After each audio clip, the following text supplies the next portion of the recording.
So guys, গিয়েছিলাম নেত্রকোনা মুক্তারপাড়া মাঠের এখানে ফুচকা খেতে। আর কোনো দোকান পাই নাই, এটাই ছিল, এখানেই বসলাম আমি আর এহসান।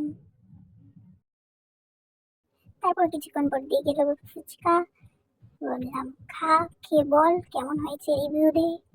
সে দিতেই পারছিল না। রিভিউ দে বলতেই ছিলাম। সে বললো আমি বললাম বেশি ভালো হয় নাই নাকি। এই যে বললো বেশি ভালো না। কি আর করার। তারপর সামনে গিয়ে এই দোকানগুলো ছিল, সেখানে নিয়ে নিলাম একটা পরি। সে বসে বসে সালাদ খাচ্ছে। বুঝতে পারলাম না সে কেন খাচ্ছে না। কামড়ও দিল না, কি হলো?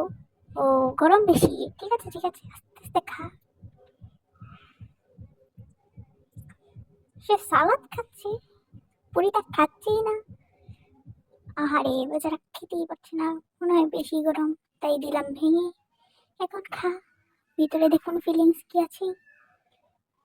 হুম সে রিভিউ দিয়েছে, কি বলেছে আপনাদেরকে বলা যাবে না, কারণ তার কাছে তেমন একটা ভালো লাগে না এই সব সবজি। সে সবজি পছন্দ করে না। তারপর চলে গেলাম বাসায়। এই জায়গাটা আমাদের খুব পছন্দ।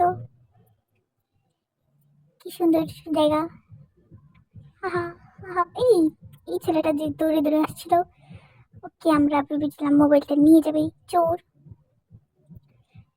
তারপর আমরা বাসায় চলে আসলাম। এই যে বট গাছ, এই যে কালীবাড়ি এসে বেরিয়েছি। Bye guys.